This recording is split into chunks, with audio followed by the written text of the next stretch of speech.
Intermittent fasting.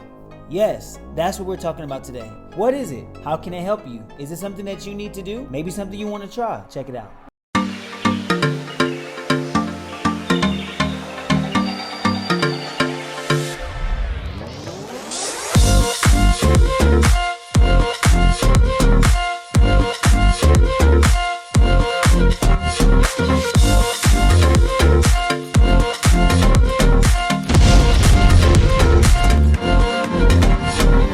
Welcome back everyone to the Faith Gains channel. Yes, you are here. For all my returning gainers, thank you for being so faithful. And for all my new family, thank you for watching this video. Remember to like and subscribe and to share it to somebody who may need it. The Faith Gains channel is a place where you can get your word, your wellness, and your workout all in one spot.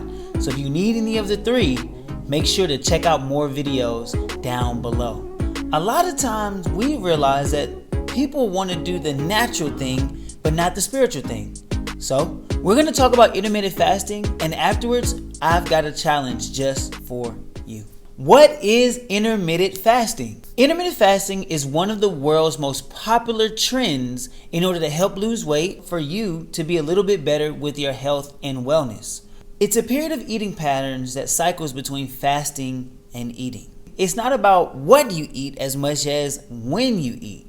Yeah, what you eat versus when you eat. And it helps you to regulate your diet so you're not eating too early and then you're not falling asleep on a full stomach. When you fast, human growth hormones tend to rise while insulin levels go down. Your body's cells also begin to allow themselves to repair themselves.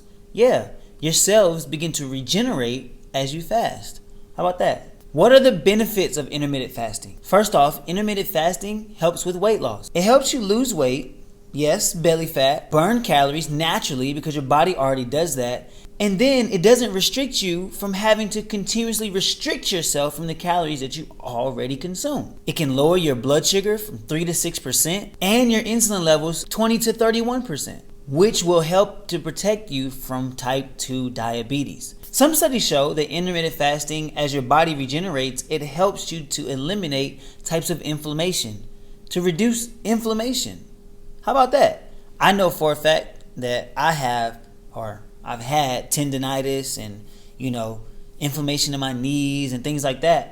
And intermittent fasting, in addition to de-stressing myself, has actually helped with the inflammation problems I've had in my body. Intermittent fasting also helps with your heart health. It may help you reduce the bad LDL cholesterol levels, blood triglycerides, inflammatory makers, which are all factors that lead to heart disease. Now, in addition to intermittent fasting, when it comes to our body's natural response, it also helps with your brain, your functionality, your thinking.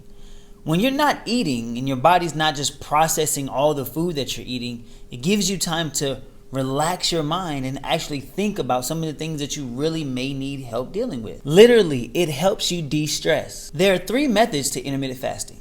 The first method is the 16 to 8 method. It involves skipping breakfast and reducing your daily eating period to an 8-hour time block.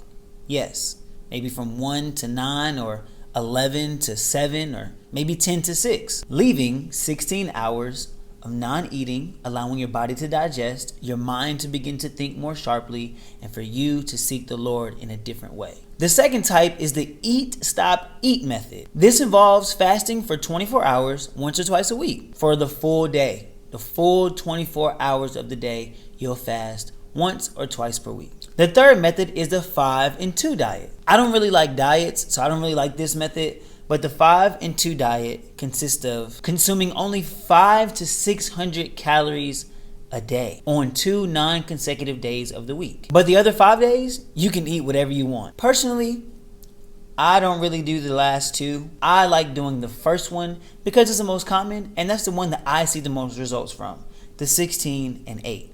So 8 hours out the day we eat, your normal caloric intake, normal.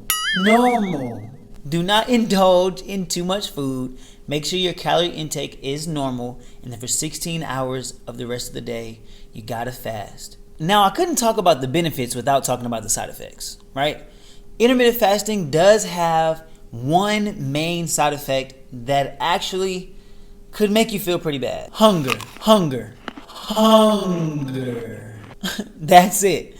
The main side effect for intermittent fasting is just that you'll be hungry. In the beginning stages of the fast, you may feel weak or tired just because you're not eating when you usually eat, but all that's due to hunger. Grab a bottle of water and let's keep it moving. Now, before intermittent fasting, you may want to consult with a doctor, just because if you have other things going on with your body and you may need food at a later time, it definitely helps for you to have some clinical understanding of what this intermittent fasting can and cannot do for you. So if you take certain medications, if you're underweight, if you already have diabetes, things of that nature, if you have certain heart problems, consult with a doctor and then let them tell you that you might be able to do intermittent fasting or not. Also, if you're pregnant or breastfeeding, you do not want to intermittent fast without consulting your physician. And if you're a kid, meaning 15 or younger, you should not be intermittent fasting. You still got some growing to do. Now, you may be asking, how does intermittent fasting relate to faith gain? Well, the gains portion, of course, is the natural aspect. But what about the faith portion of intermittent fasting? Matthew 17, verse 20 through 21 states, "So Jesus said to them, because of your unbelief, for assuredly I say to you, if you have faith as a mustard seed, you will say to this mountain, move from here to there, and it will move, and nothing will be impossible for you. However, this kind does not go out except by prayer and fasting."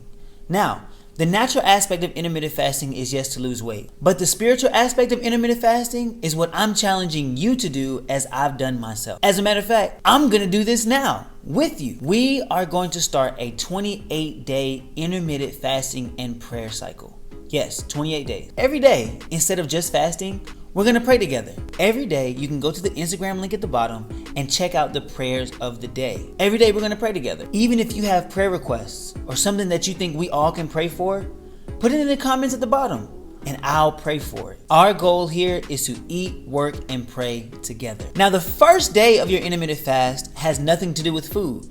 It has everything to do with planning. Yes, write down the fast. Write down some things you want to fast from. Write down some foods you might want to restrict from your diet, even though you don't have to restrict the caloric intake. Maybe some foods you want to stop eating so much of. You want to lessen the carbs, or maybe you want to lessen the sugar, or maybe you don't want to drink as much tea or soda. Something has to be a sacrifice. Each week, you can also write reflections and updates to say, hey, this is something that I want to do. This is something that's been done. And you calculate your weight loss. Now, intermittent fasting is not guaranteed to help you lose 10 to 15 pounds in a month. No, but you will see some loss in belly fat, and you'll be able to fit your clothes a little bit better. And if that's something that you want to do, join us. Remember, follow the link at the bottom for our weekly Instagram posts. Yes, we'll pray every day for 28 days, and you can join us in that. Hopefully this video was interesting enough for you. And if it was, remember to like, share, and subscribe. And if you know anybody else that wants to start intermittent fasting, send this video to them. Hopefully it'll help them just like it helped you. It's Coach Key here. Faith Gains, we out.